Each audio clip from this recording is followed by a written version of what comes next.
धाकड़ खबर, बेखौफसुमा बेबाक अंदाज।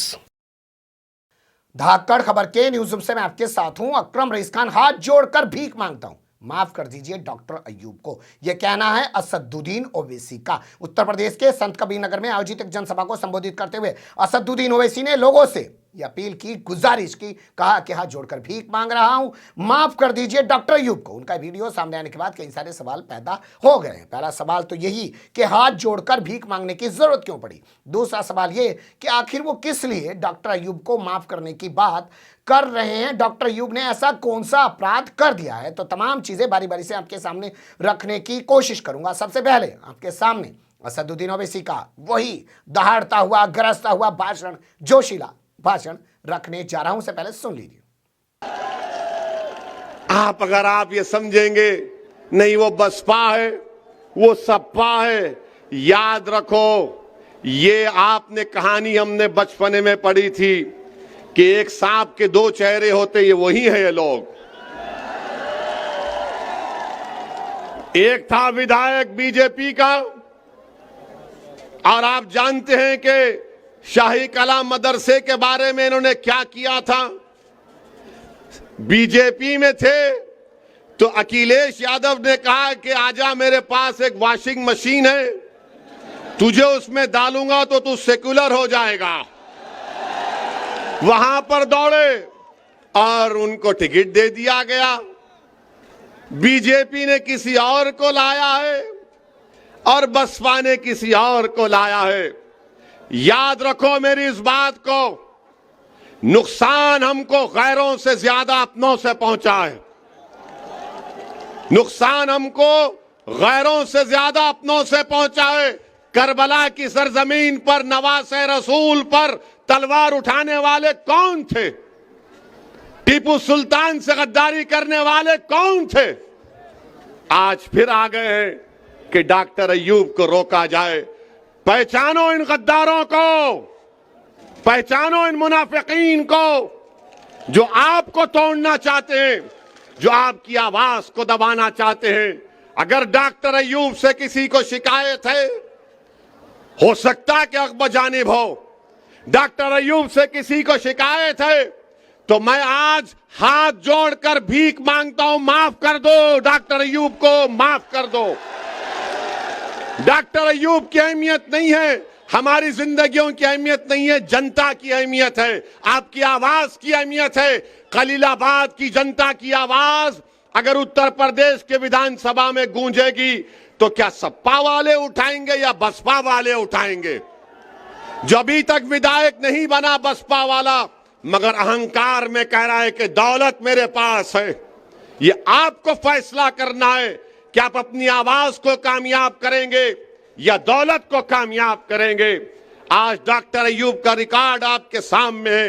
यकीनन हम मुख्तलिफ सियासी पार्टी के हैं, मगर मैं फिर से दोहरा रहा हूं, क्या चीज है जो मुझे यहां पर लाई? दौलत नहीं लेकर आई, मेरा सियासी मफाद नहीं लेकर आया। मैं देख रहा हूं कि उत्तर प्रदेश में 22 बच्चों को CAA NPR NRC में गोली मारकर उनका कत्ल कर दिया गया। मैं देख रहा हूं, आप देख रहे हैं कि जेलों में डाल दिया गया। मैं देख रहा हूं कि एनकाउंटर के नाम पर किसको निशाना बनाया गया। हम देख रहे हैं कि वो बच्चा काशगंज का पुलिस स्टेशन में उसको मार दिया गया। हम देख रहे हैं कि कानपुर में 80 साला बूढ़े को दाढ़ी को खींचा गया, उसके मुंह पर पेशाब कर दिया गया। अरे जब तमाम दुश्मन एक हो गए तो क्या ओवैसी और डॉक्टर अय्यूब एक नहीं हो सकते? होना भी चाहिए, होना भी चाहिए, वक्त का तकाजा है। आप अल्लाह से दुआ करिए कि अल्लाह हमारे दिलों को और मिला दे। आप खूब दुआ करिए कि परवरदिगार तेरे गुनाहगार बंदे हैं, इनके दिलों को मिला दे और हमको मिला दे और हमारे जमीर को दौलत पर गालिब कर दे। ये लोग आज ये समझ रहे हैं कि दौलत के नाम पर बिक जाएंगे। अरे दौलत के नाम पर अगर बिकते तो ताइफ, करबला की तारीख सामने नहीं आती। इख्तिदार के सामने अगर झुक जाते तो फिर आज यहां तक नहीं पहुंचते। मेरे अजीज दोस्तों और बुजुर्गों, हिम्मत और हौसले को बुलंद रखिए। नामसाइब हालात जरूर है, मगर अपनी उम्मीद को बरकरार रखिए। याद रखिए, वही लोग कामयाब होते हैं, वही कौम कामयाब होती है जो तूफानों में चिराग जलाने का हुनर सीख जाती है। तो आपको इन बातिल ताकतों के तूफानों में चिराग को जलाना है। सुन लिया आपने, असदुद्दीन ओवैसी ने अपने चिरपरिचित अंदाज में वही जज्बाती तकरीर करते हुए इस घटना का, उस घटना का, तमाम घटनाओं का सीए का हवाला देते हुए कहा कि डॉक्टर अय्यूब को जिताओ, यही आपकी आवाज उठाएंगे। सपा बसपा का कोई व्यक्ति आपकी आवाज नहीं उठाएगा। तो उनका ये वीडियो सुनने के बाद आपके जहन में एक चीज तो क्लियर हो सकती है, जो एक सवाल है वो तो साफ तौर पर आपको समझ आ गया होगा कि वो भीख क्यों मांग रहे हैं, हाथ जोड़कर भीख क्यों मांग रहे हैं। वो हाथ जोड़कर भीख इसलिए मांग रहे हैं ताकि वो पीस पार्टी के राष्ट्रीय अध्यक्ष डॉक्टर अय्यूब अंसारी को जितवा सकें। बता दें, डॉक्टर अय्यूब अंसारी वर्तमान समय में संत कबीर नगर जिले की खलीलाबाद सीट से प्रत्याशी हैं और अपनी पार्टी के चुनाव निशान ग्लास पर वो चुनाव लड़ रहे हैं। 2017 में वो हार गए थे और 2012 में इसी जिले की मेहंदावल विधानसभा सीट से वो चुन के आए थे। 2009 में उन्होंने पीस पार्टी का गठन किया था और अब जो असदुद्दीन ओवैसी ने नया मोर्चा बनाया है जिसका नाम है भागीदारी परिवर्तन मोर्चा, उसमें वो शामिल हैं। जैसे ओवैसी शामिल हैं, जैसे बाबू सिंह कुशवाहा, तमाम लोग उसमें शामिल हैं। तो उसी के चलते ये आप कह सकते हैं कि भागीदारी परिवर्तन मोर्चा में पीस पार्टी के प्रत्याशी डॉक्टर अय्यूब अंसारी को जिताने के लिए असदुद्दीन ओवैसी ने हाथ जोड़कर भीख मांगी है। लेकिन अभी भी वो सवाल तो अधूरा है कि डॉक्टर अय्यूब अंसारी को माफ करने की बात क्यों की गई। तो खबर के अगले हिस्से में कुछ चीजें आपके सामने रख देता हूं।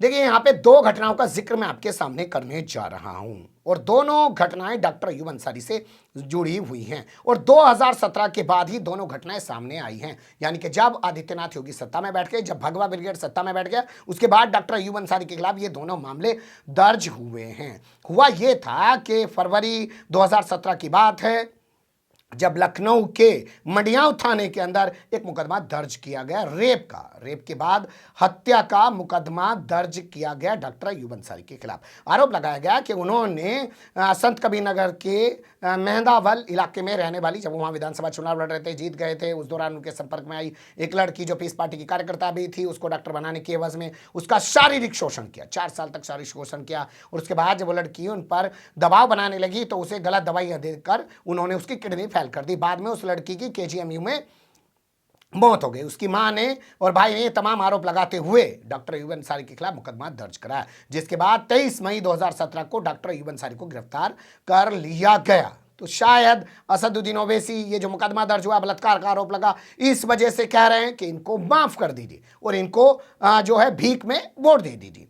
दूसरा घटनाक्रम जो निकल के आया है वो हमारे पास है 2020 का। अगस्त 2020 में लखनऊ के हजरतगंज थाने में एक मुकदमा दर्ज किया गया डॉक्टर अय्यूब अंसारी के खिलाफ। आरोप लगाया गया कि उन्होंने उर्दू के अखबारों में कुछ विज्ञापन दिए हैं जो विज्ञापन भड़काऊ हैं। इसके बाद उनको गिरफ्तार कर लिया गया गोरखपुर से। कहां से? गोरखपुर, जहां से डॉक्टर कफील खान को गिरफ्तार किया गया और जहां पर महाराज खुद विराजित हैं, और वहीं से उन्होंने लखनऊ में सीएम बनने का अपना सफर पूरा किया और फिर से एक बार वापस वहीं जा चुके हैं। अब दोबारा लखनऊ की कुर्सी पे बैठेंगे कि नहीं बैठेंगे कुछ कहा नहीं जा सकता है। उस मामले में इनको गिरफ्तार किया गया, कई महीने इनको जेल में रहना पड़ा और उसके बाद ये छूट कर आए हैं। तो ये दो घटनाएं हैं। शायद इन दोनों घटनाओं के चलते असदुद्दीन ओवैसी डॉक्टर अय्यूब अंसारी को माफ करने की बात कर रहे हैं। हालांकि कुछ लोग कुछ और चीज़ों पर भी बात कर रहे हैं, क्योंकि लोगों का कहना यह है कि डॉक्टर अय्यूब अंसारी इन दोनों मुकदमों को अपने खिलाफ फर्जी मुकदमा बताते हैं और वो कहते हैं कि भगवा जो सरकार बैठी है उसने उन्हें फंसाने के लिए, उनकी पार्टी को ख़त्म करने के लिए, उनके बढ़ते हुए राजनीतिक वो रसूख को या कद को घटाने के लिए ये तमाम मुकदमे उनके ऊपर दाखिल किए हैं। इसलिए जज्बाती तकरीर असदुद्दीन ओवैसी से कराई गई है कि फिर से एक बार उनको जिता दीजिए। यहां एक चीज आपको और समझनी पड़ेगी कि जब डॉक्टर अय्यूब अंसारी को 2020 में अगस्त के महीने में गिरफ्तार किया गया था, तब आरोप लगाया गया था कि अखबार में उन्होंने भड़काऊ विज्ञापन दिए हैं, लेकिन एक भी अखबार के खिलाफ कोई एक्शन नहीं लिया गया था। जबकि जिम्मेदारी अखबार की भी बनती है कि अगर उसने भड़काऊ विज्ञापन छापे हैं तो उस अखबार पर भी एक्शन होना चाहिए। तो सवाल पैदा होता है कि विज्ञापन छापने वाले अखबार पर कार्रवाई क्यों नहीं की जा रही है। देखना दिलचस्प होगा जब 10 मार्च को नतीजे सामने आएंगे। असदुद्दीन ओवैसी की जो जज्बाती अपील है ये कितना असर डाल पाई है। क्या असदुद्दीन ओवैसी का सहयोग लेने के बाद डॉक्टर अयूब अंसारी जीत पाते हैं या नहीं जीत पाते हैं, वक्त बताएगा। फिलहाल के लिए अभी इतना ही था, समेट के आपके सामने रख दिया। अच्छा बुरा जो भी लगाओ कमेंट्स के रूप में आप लोग अपनी राय दे सकते हैं। खबर को लाइक कर सकते हैं, चैनल को सब्सक्राइब कर सकते हैं और ज़्यादा से ज़्यादा हमारी खबरों को शेयर कर सकते हैं। फिर ऐसे ही किसी सुलगते हुए या उलझते मुद्दे लेकर मैं आपके सामने हूँगा हाजिर। फिलहाल अभी मुझे दें इजाज़त।